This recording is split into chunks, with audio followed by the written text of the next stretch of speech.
All right, let's get this going. Here's the geology news for March 2022. I always start out with earthquakes because I'm an earthquake geologist. This is the globally significant earthquakes in the last 30 days. The biggest this month has been a magnitude 7.3 near the town of Nami, Japan. It's in the Fukushima prefecture, and it's probably an aftershock of the 2011 Tohoku earthquake, which was obviously very devastating.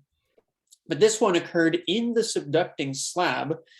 So as the Pacific plate dives underneath Japan and Asia, there's parts of that near where the slab flexes from being flat under the ocean to flexing where it dives underneath Japan, and that area can generate substantial earthquakes. I believe the Nisqually earthquake in 2002 in Washington was one of those subducting slab deeper focus earthquakes. And this one has been messy for Japan. There's been 4 deaths and at least 100 injuries at last report that I was able to find. So hopefully that's as bad as things go there, and hopefully it's a quick cleanup for them. There was also a 6.7 earthquake in Taiwan. It's not on the Haiwan fault. It's I don't know what fault it was on. It was offshore. There's been some minor widespread damage, but no reports of major injuries or any fatalities, which is always good. There were 2 more magnitude 6.7s in this month, one offshore Indonesia and one on the mid-Atlantic ridge earlier this week. Here is the earthquake activity for this month in the United States for the last 30 days. This is everything. This is all earthquakes that have been recorded over magnitude 2.5. There was one small earthquake in Oregon over here near Mount Jefferson, not volcanically related. It just happens sometimes. The largest event this month is a 4.6 in West Texas, right here, and it occurred right in the middle of the Reeves gas field, and its depth and sense of motion is pretty much a dead ringer for being related to deep wastewater disposal from fracking operations. It's not the fracking itself, the hydraulic fracturing to extract natural gas. It is related to the disposal of wastewater, which occurs far deeper inside the seismogenic part of the crust where earthquakes can happen. So this is something, to be aware of when we're sticking water tens of kilometers into the earth. Segue nicely into volcanoes. It's been a volcanically interesting month, nothing too exciting going on. 41 ongoing or new eruptions. These are just the these are current active erupting volcanoes, but over the last month there were 41 total. There's been some substantial activity at Anak Krakatau, Fuego, and Reventador in Colombia. These have been mostly just ash columns, nothing too damaging or severe. And something that's been getting some traction in certain circles of the geology alarmist parts of the internet, there's been an earthquake swarm on San Jorge Island in the Azores, which the Azores Earthquake and Volcano Observatory has said could be related to magmatic intrusion at depth. This is the same area that earthquake swarms happened in 1964, and there were basaltic volcanic eruptions in this location in 1580 and 1808. But there's no evidence of shallow magmatic intrusion or movement right now, so it means there's no chance of imminent volcanism right now.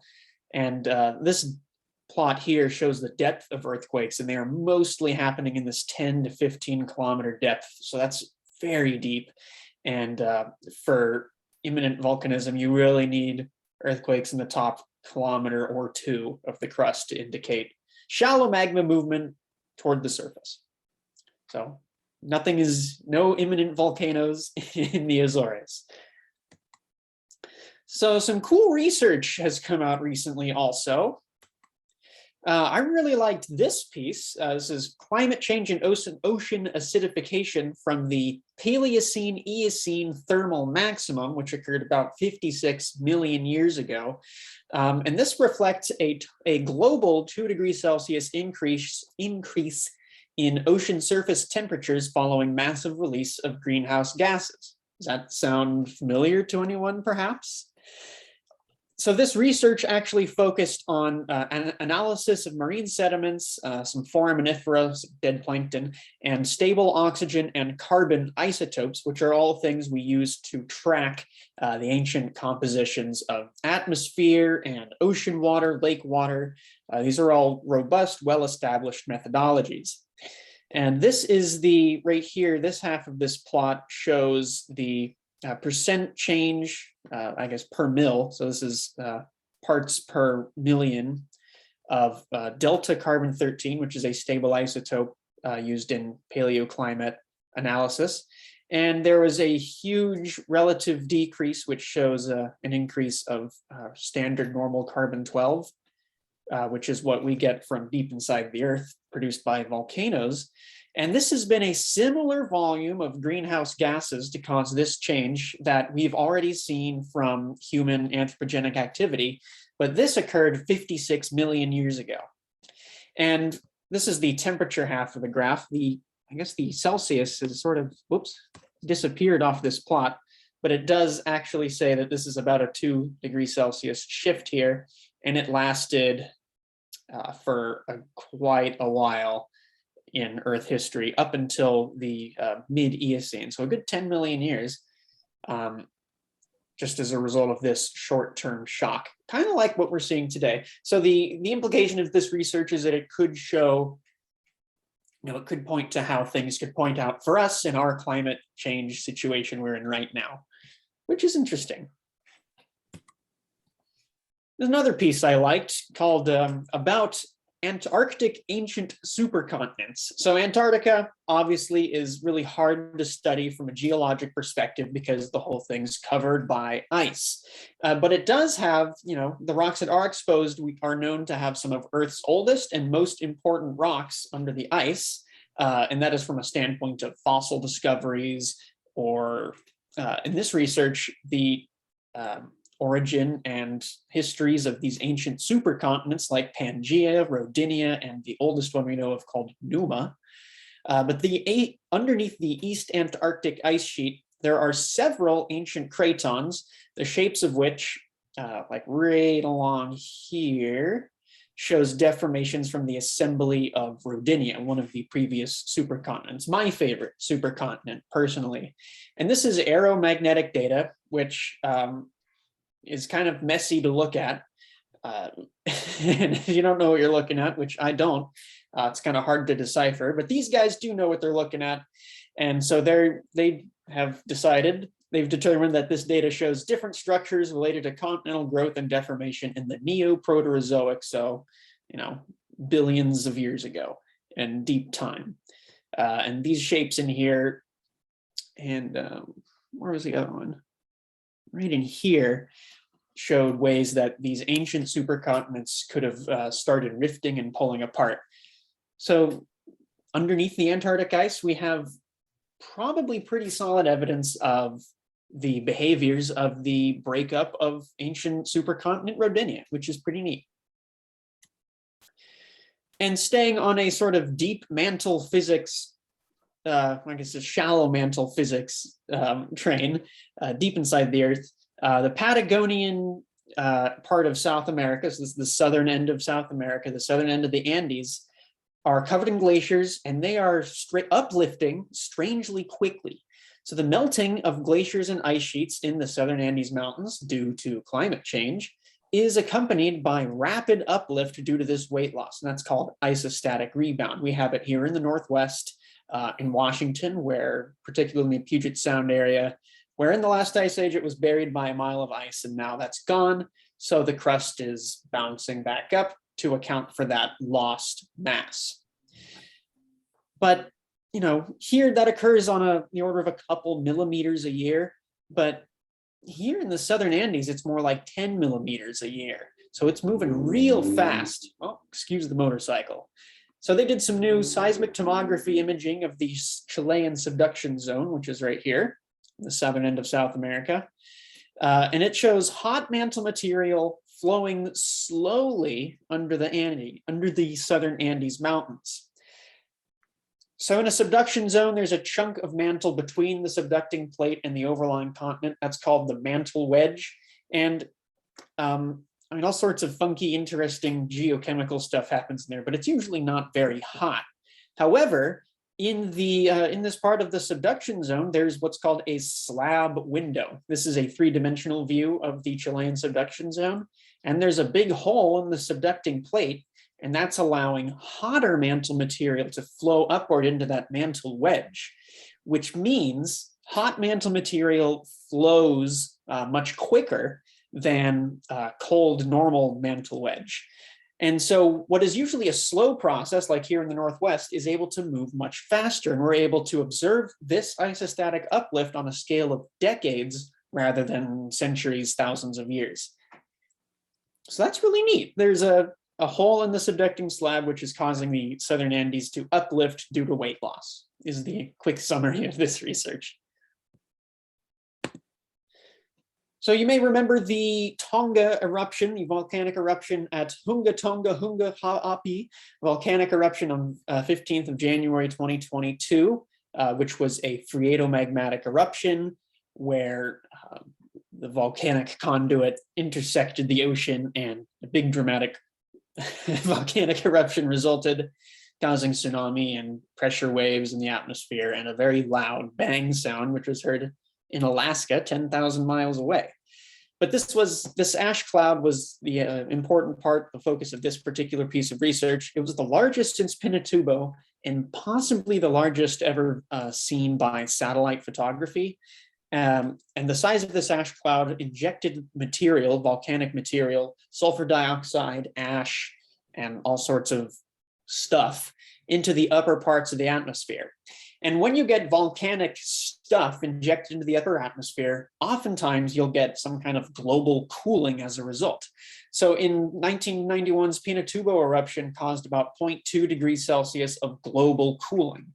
And that's shown right here in this part of the figure. And so they decided to look at the Tonga eruption recently and figure out what was the potential cooling effect from this volcano. So this is the model they ended up using, this model of the Pinatubo eruption, and it had the same amount of cooling, but slightly different dispersion, I guess, of the way that heat has cooled on. The heat has dispersed. And there were all sorts of really complicated atmospheric models in this paper that I do not understand. But the figure was nice. And reading their conclusions, the smaller size of this eruption and oddly enough, the latitude of this volcanic eruption affected the way that the volcanic debris was injected into the atmosphere. And that has to do with Hadley cells and trade winds and all of those atmospheric things I don't know anything about. And that contributes to an impact of direct cooling as 0.004 of a degree Celsius. So that's, not very much, and that's not going to buy us any time in terms of climate change immediacy. So that's unfortunate, but still cool. I did not know that the latitude of a volcanic eruption significantly impacted its global climate impact. I thought that was really interesting. And the last thing I have for you today is the semantics of Tyrannosaurus rex. A recent meta-analysis of Tyrannosaurus rex fossils and research suggests that Tyrannosaurus rex is actually 3 different species spread across time. They discovered a huge variation in size and proportions of different T-Rex fossils found all over the world. And the way that these fossils are changing through place and time suggests they're responding and evolving as a result of broader ecological climatic change rather than local variation of individuals. And so they are splitting up T-Rex into 3 different species: Tyrannosaurus rex, Tyrannosaurus imperator, and Tyrannosaurus regina. they're keeping on the monarchical royal themes with that. So that's pretty cool. And that's all I have for you today. And I'll see you next month on the Geology News. I'll take any questions you may have. Yes, I'm sure there will be a lot of questions. Wonderful presentation. Interesting to see we had Dr. Burns substituting in for you last month, and it was all about landslides. Oh, yeah. But you bring us volcanoes and earthquakes. So if you have questions, feel free to raise your hand and we can call on you or put your questions in the chat. I had a couple right off. I know you told us that you couldn't interpret the image of Antarctica specifically, but can you explain to us the general method of the remote sensing method there? Yeah, I don't know if it was by aircraft or by satellite. My guess would be satellite, just because they're doing it on a continental scale. But basically, you have a magnetometer, which is just measuring magnetic fluctuations. And as it crosses over the Earth, there are very, very minute differences in magnetic potential, I guess is the right way to put it, spatially. And those are the result of changes in composition of rock at depth, or the presence of major fault structures, or the thickness of the continent. All sorts of different interpolations have to feed together to interpret magnetic data. And a thick old stack of cratonic rocks from Rodinia looks different than a younger piece of more recent continent that may have been accreted to Antarctica sometime in the more recent geologic past. I see. That makes sense? That it does make sense. I can sort of imagine how metamorphic rocks that are from an old craton might certainly look different than younger sedimentary or igneous rocks, but it has a magnetic signature. Is it that the rocks on the surface affect the way the Earth's magnetic field is dispersed, or is it that the rocks themselves are magnetic? A little bit of both. Okay. So, for example, in Central California, the Central California Valley, underneath that is a big, huge body of mafic rock, of basalts and gabbros, called the Central California Mafic Body. Mm-hmm. And that shows up really well on aeromagnetic data because those rocks they're just richer in iron and magnesium than the Sierra Nevada or the Coast Ranges are. So those show up really well in magnetic data, which is probably how we know it's there. That's amazing. Wow. What is your favorite geologic? Sorry, you said this earlier and I forgot what it was. You mentioned that you had a favorite geologic section, and now I'm drawing a blank. Oh, my favorite supercontinent? Maybe that was it. Yes. It was Rodinia. It's Rodinia, right? Okay. And why is Rodinia your favorite? Because I think it's cool. Okay. And how old is Rodinia? About 2 billion years. Okay, so that was the supercontinent immediately, or in the cycle preceding Pangea. Is that correct? Yeah. Okay. All right. I guess everyone should have a favorite supercontinent.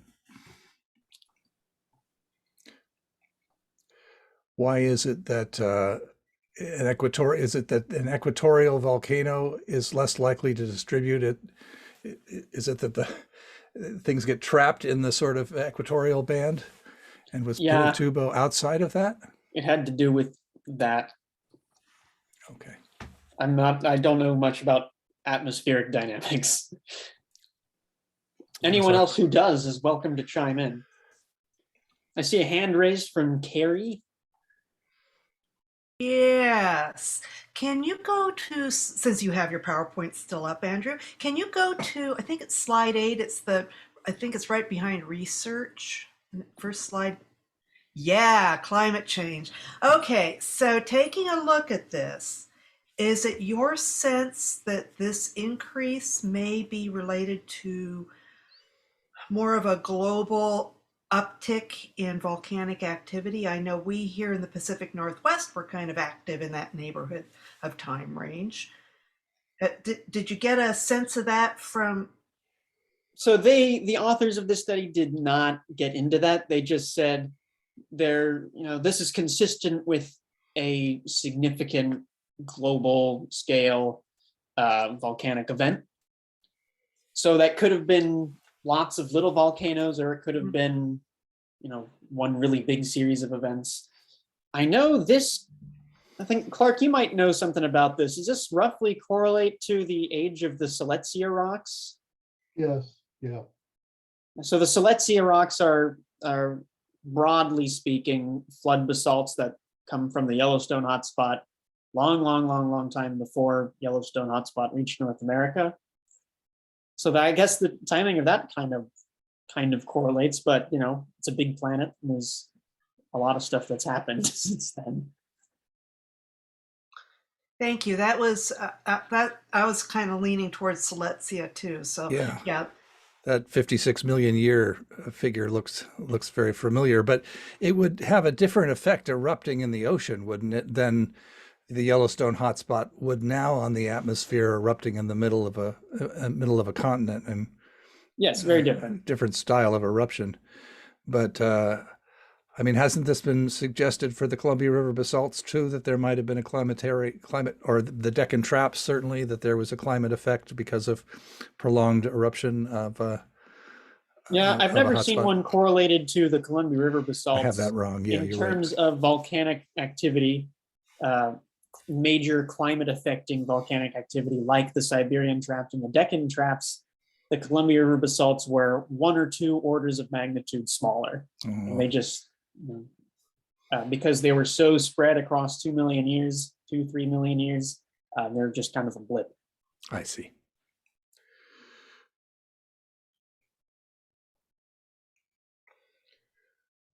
Is the T. Rex splitting causing controversy? I don't know. It makes sense to me. Their arguments were compelling. Well, if you have any other questions for Andrew, I don't see any other hands raised, but I think if Andrew stays around at the end of the hour, feel free to ask more questions. I'm going to hand the baton over to our president, Clark Neuendorp, who has a special presentation for us.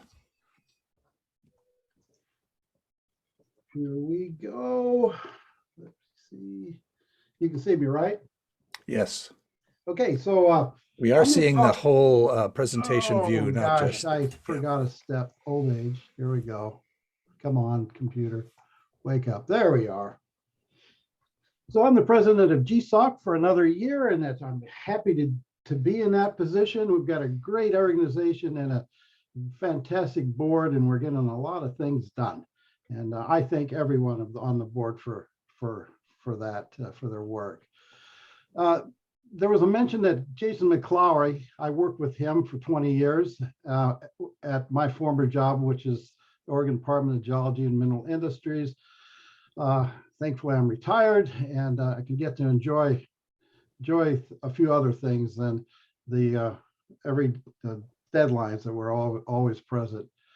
One of the deadlines I worked on, and one of the things Jason and I worked on together, was mapping in the Harney Basin in Harney County, Oregon, which is in Central Oregon for those who are out of state here.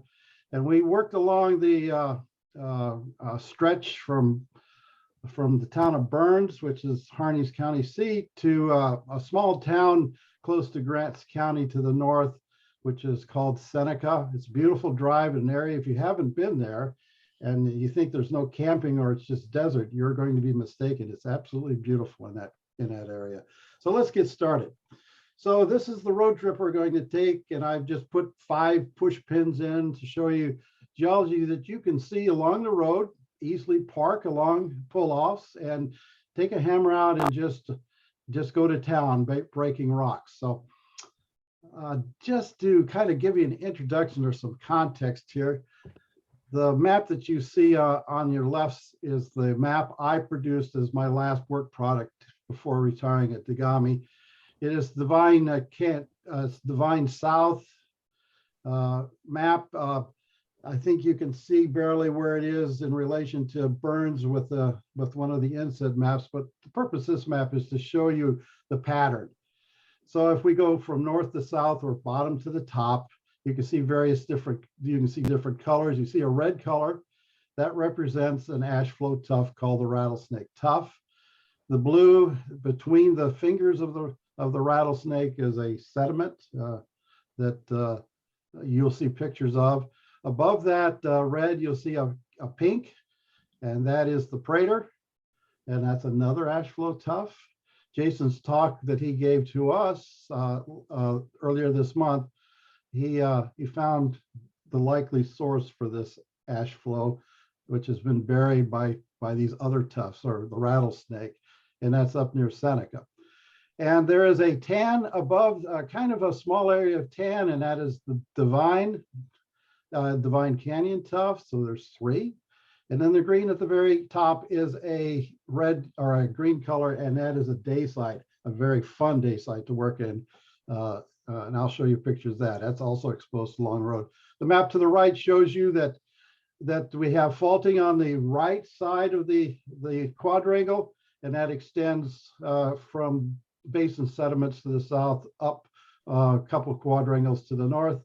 But you also see in the middle, basically in the middle, some, it's kind of bleak, no fossils at all. There's kind of a hinge there, and I'll show you that. It's kind of shown a little bit on the cross section on the geologic map, but this kind of shows you a little bit better. So that hinge right there is the, I don't know, a monoclinal roll or something, but it is the edge of the Malheur Basin, which from your left goes from north to south. And it just shows you the stacked nature of the various the rock strata. We're going to drive up that, by the way, on our trip up to Seneca. And so we're going to go from, it's going to be a little bit reversed, and I've always had trouble with that. We're going to go from youngest to oldest and from the bottom to the top. So it's a kind of a weird thing to get in your head. So here, okay. So here's a map of eastern or the southeast part of Oregon. You can see Burns there, kind of in the corner of the map there. And then you can see this yellow area. That's the Divine Canyon tuff. It's about 9.63 million years old. It is, the next one is the 8.43 Prater Creek tuff and its distribution, and that was subject of Jason's talk. And you can see from my pointer here, his caldera, the Seneca caldera, is right about in that area. And then overlying all this is the younger rattlesnake tuff that covers everything. But and its eruptive center, according to a researcher, is somewhere to the southwest of Burns. So this is your distribution. Now remember, when you show these maps, it shows you continuous coverage, but that it's not necessarily true.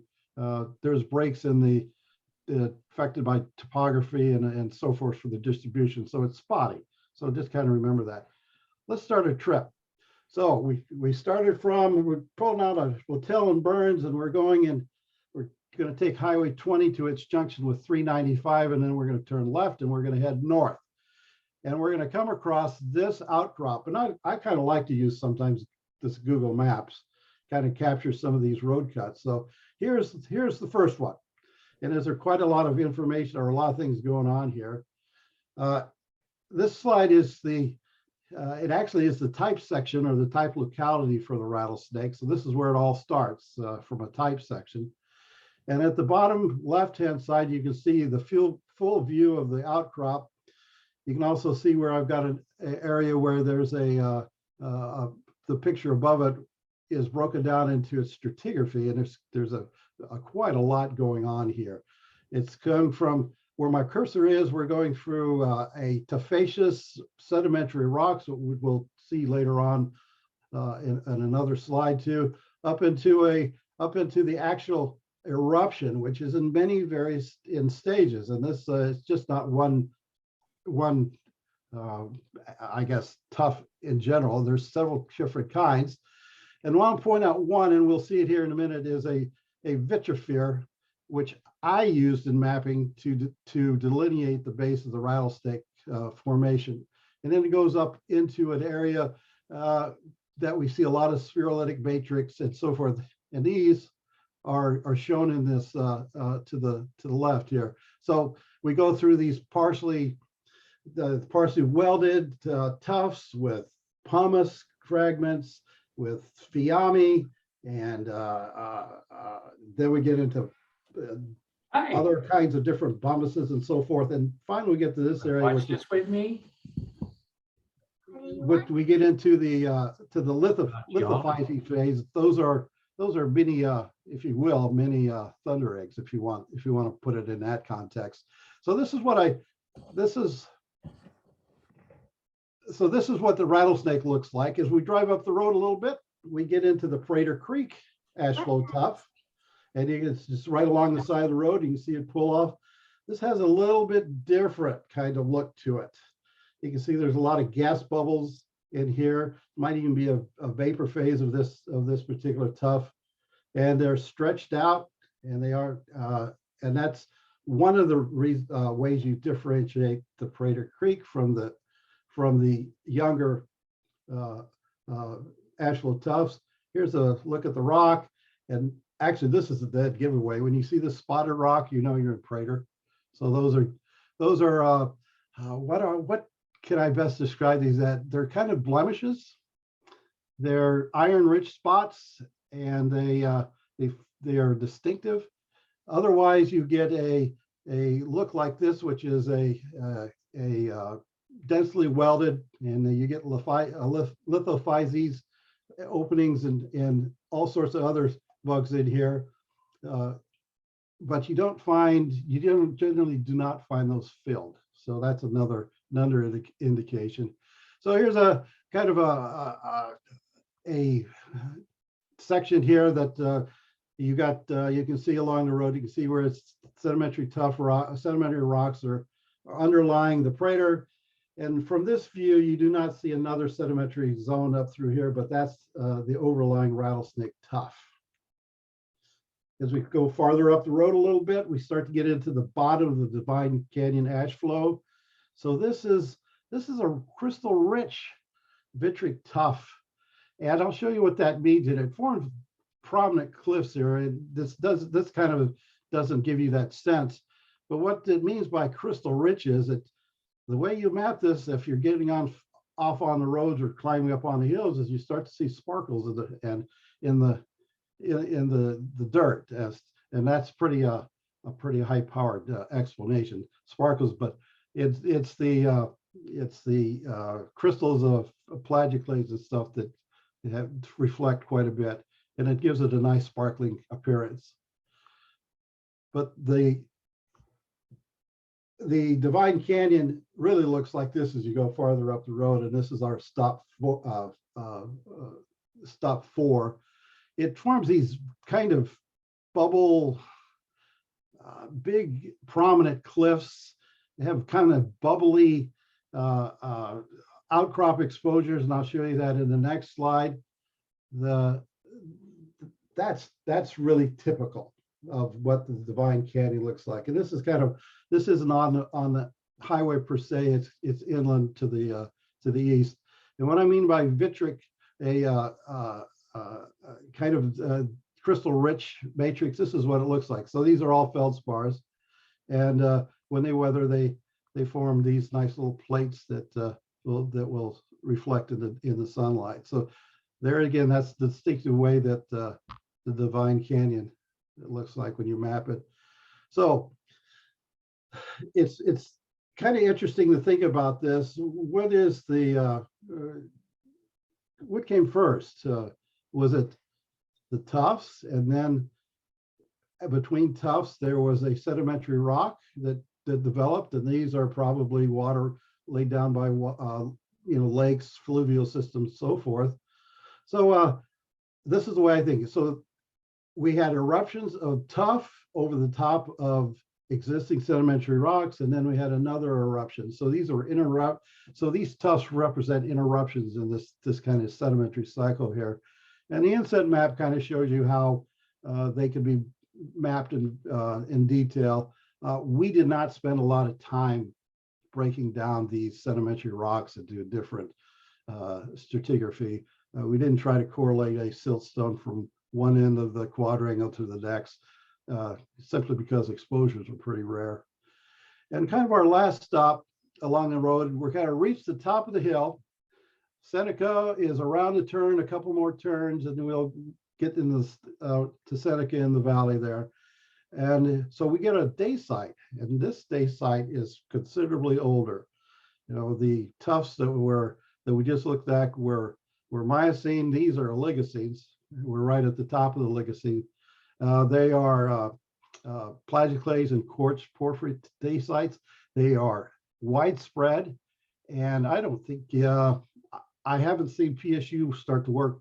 I'm not aware of PSU working on these yet, although they've mapped quadrangles to the north of us, or where we left off, and have mapped parts of this. But this is extensive. It is fun. It also bears minerals, and that's always interesting to walk up on.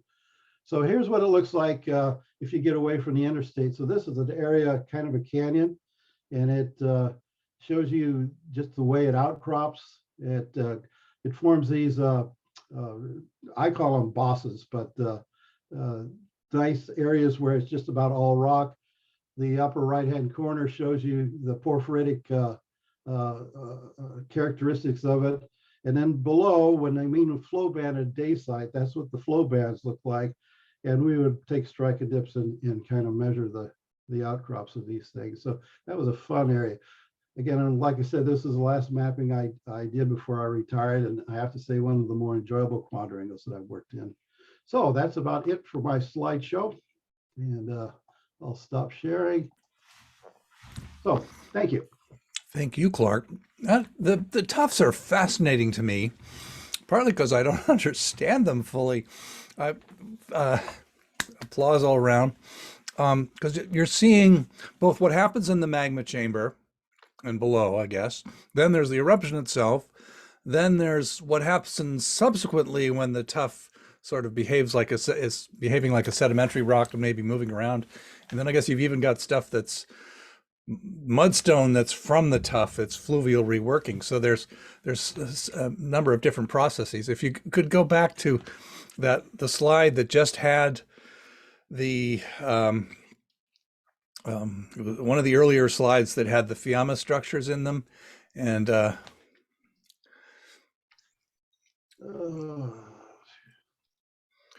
also I have a question about the day site, but The Fiammes? yeah, and kind of explain. Yeah, that's it. I mean, so some of those, yeah, explain what's going on there.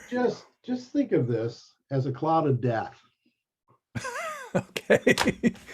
And we don't have a very I don't think a harsh slope like you would find on a side of a volcano. Mm-hmm. This is overland.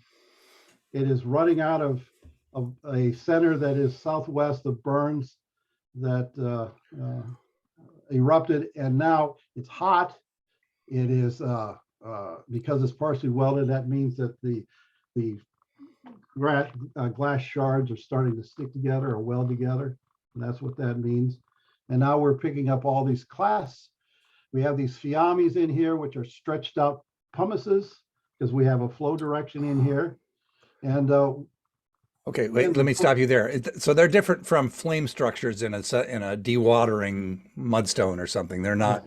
Yeah. They're a piece of pumice that's been just stretched and okay. And the Fiamme and pumices, you can see, are flattened and stretched, and sometimes they're in the direction of flow.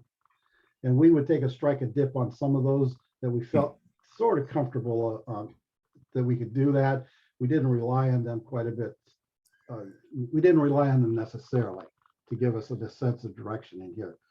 So those are typical structures of the rattlesnake. So when you hit them with your hammer, you get a tink, because they were welded enough so that and they slabbed quite a bit, and that's characteristic. The lithophysi are, is gas, are just essentially gas bubbles. In this case, they didn't fill with any kind of silica, but I have photographs of spiracles the size of a good 1 inch to 2 inch spiracles that look like thunder eggs. So So there can be an additional, not a Right. concretion, but there can be, what's the geologic term for when you've got a void that fills in with deposited silica? So you got I just call it white secondary. So Okay.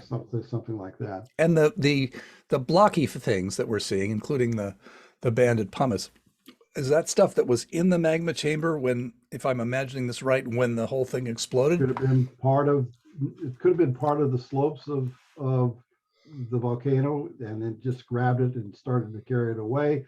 Could it be explosive parts that were part of the eruption? It could even be there's even wood in this stuff that the stuff picked up and transported with us. Unfortunately, in 10 minutes, you can't really give all the photos I've got. Sure. And where we took them. It's completely fascinating. And is this also part of something to do with Yellowstone hotspot? Well, this is Or this is not, more and recent? it's a good question, Paul, because this volcanism has not been put into really the context out there of any kind of where do I want to go with I think this? the answer is it depends who you ask. Yes. Remind me again of the time period of this particular stuff. So this is a what did I say here? So this is a 7 point. Okay. Let's see, 7.3, I think I said. Now this one. Where in the hell is it? That right there. So that's how you map the rattlesnake. If you don't have any outcrop, you don't have that big section over there on the left side to look at. You don't have any lithophysi. You don't have any spiracles that you find, but you do find this black stuff that's laying on the ground or a blackish soil. That's how you map it. That's you said that there was rattlesnake there. You've got some there, and that's how I map the northern ends of these of the tuff at the end of the. So that's called a vitrophyre. It is a volcanic glass, or in that sense, and so it's just a chilled part of this flow, or this ash flow. And Hendra says it depends upon who you talk to. Oh yeah, Can you? We're Miocene. We're at the very end of the Miocene, is it part of all that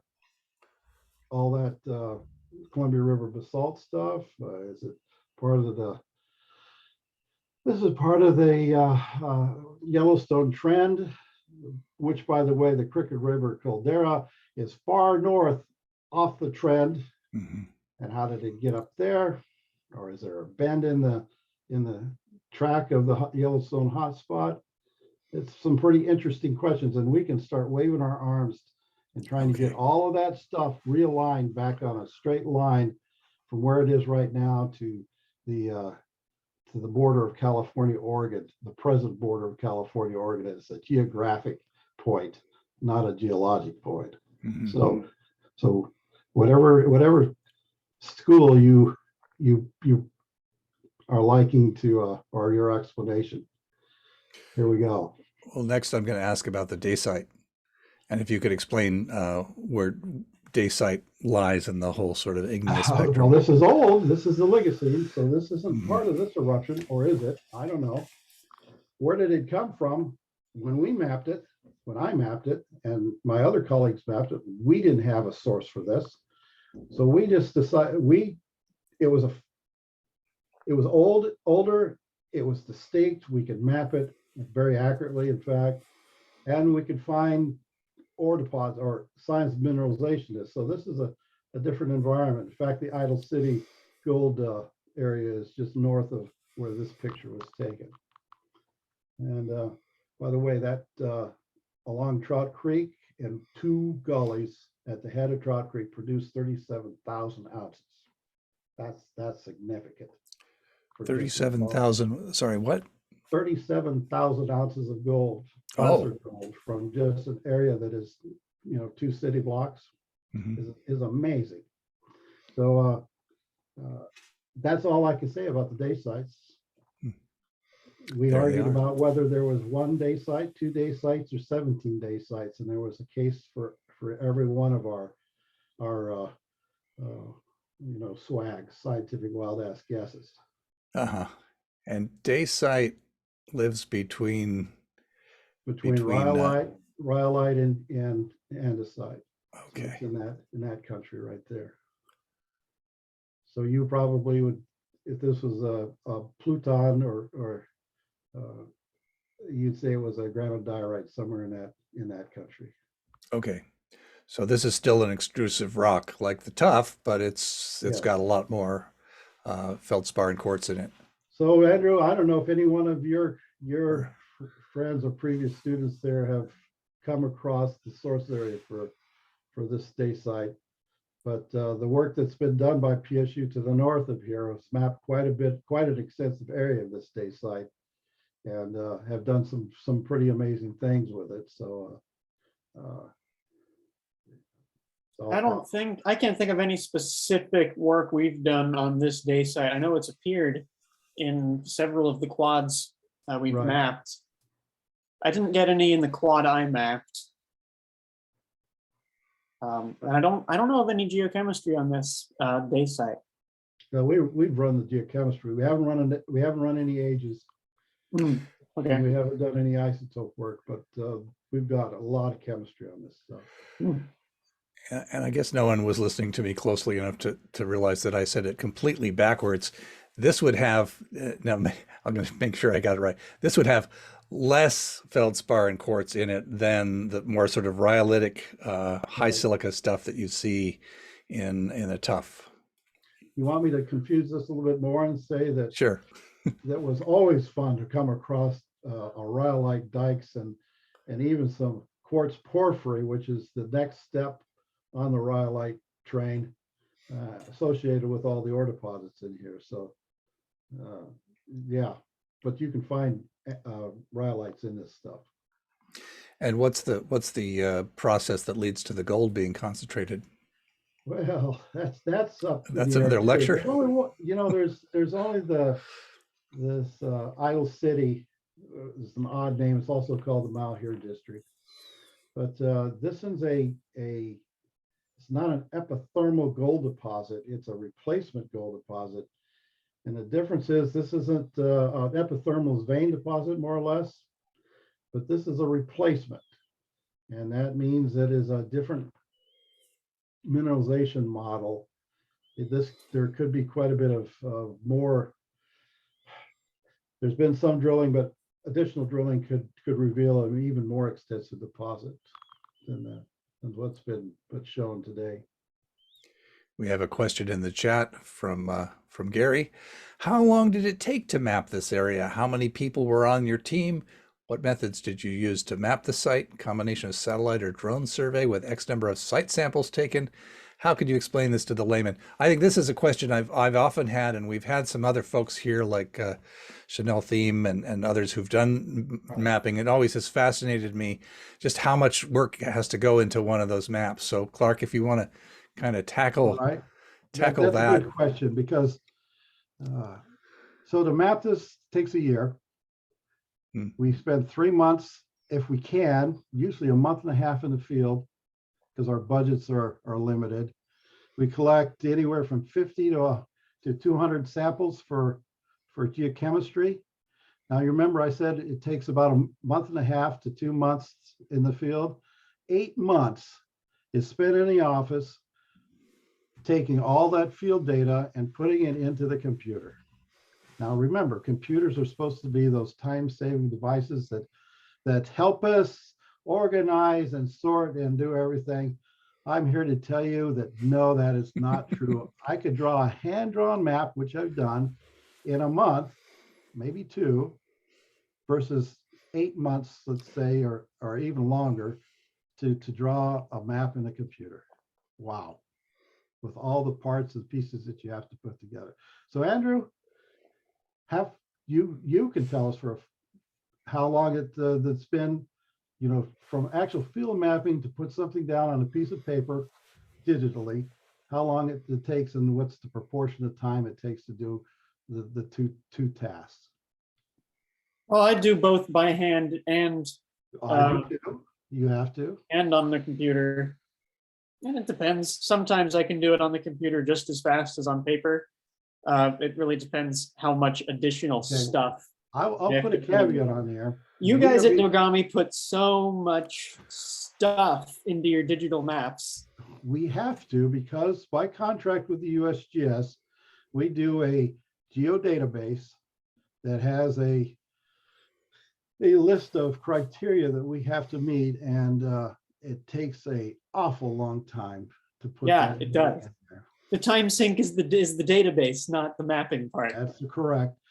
And we like to, if we're going to tell you that it is a day site, and I can tell you for a fact, I have had to have a lot of humble pie dishes, because I would call some of that day site andesite or a basalt, just to have the analysis come back and tell me it's a day site.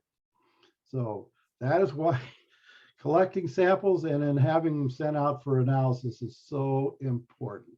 Especially with volcanic rocks. That's right. So For a given quadrangle, is there a standard number of samples that you need to take and identify, I guess, by eye or thin section, or get geochemistry on? So we had 4 of us mapping at one time with just a pot of money, and we would all rob Peter to pay Paul, or negotiate or do something to get enough money to do a minimum amount of analysis. And who knows what that means. But we tried to collect. When we were out there, we collected all the time. My office and my garage were full of rocks from each project. And then you had to pick and choose which ones you wanted to have analyzed. Trying to kind of guess the rock that would give you the most information. Mm-hmm. We got 2 questions, one from Carrie, and I thought I saw Paul's hand up in the few minutes we have. So Carrie asks, replacement of what to the gold? Replacement of the dacite and a rhyolite, and even a granite, a few granite, I don't know, dikes, maybe even some intrusions. So this is a gold replacement, and its model for that is quite a bit different from an epithermal deposit that you would find, let's say, in the Cascades. I don't think you even find that kind of deposit in the Ouachitas or the Ochicos, or even in Eastern Oregon. So this is really a different one. So I take it it's not vein driven, it's actually a massive. There's for that 37,000 ounces of gold, they have never found the mother lode. Wow. Never. I mean, Never. That's amazing. Drilled it, they've tunneled, they've done a lot, but never found the magic gold vein that provided the source for the placer. Placer gold is what you find in the creeks. Mm-hmm. Okay. Paul, you have a question? Oh, I just have a comment. I just want to say that as someone who used digital map information, it's a lot more useful than a scan of a printed map. So I just want to say that all your work is actually greatly appreciated by people who use your information. I mean, it's just not my effort. We had a couple other people working on this. I mean, these maps are rough to put together. They're not like the old days where you can put on a sheet of Mylar and get it out the door. Those are the fond days I remember. Can you describe the database platform in which the geologic data is stored and retrieved? It is called a geodatabase. It is a ESRI, ESRI proprietary platform. It contains different files that you can link to, or files that you can, if you will, wire together. And what I mean by wire together is that you can query these different database files, different spreadsheets in there. It is a complicated way that the USGS, or it is the way the USGS has decided that they want all their digital information, Paul, like you said, available, provided that you have an ESRI or ArcGIS. ArcGIS, yeah. Well, I mean, I'm retired now, but I still do that. And you can get a license for like $100 a year, which does cost something, but to me is way worth it. And like, if I want to see like all the rocks of That's Cretaceous age and eliminate everything, Mhm. I can do it with a few clicks, and it's just impossible to do something like that with a scanned paper map. So I think it's worth it. And Yeah, we so- appreciate those of us who use those maps, appreciate those of you who So- actually can use so ArcGIS. So Paul, not you, Paul, that $100 a year subscription is what I have too. And I can't seem to shake the Esri curse on me. It'll be there forever. And it's not for the faint-hearted. And if you want to get into GIS, and if you have never been exposed to it, I mean, I salute you.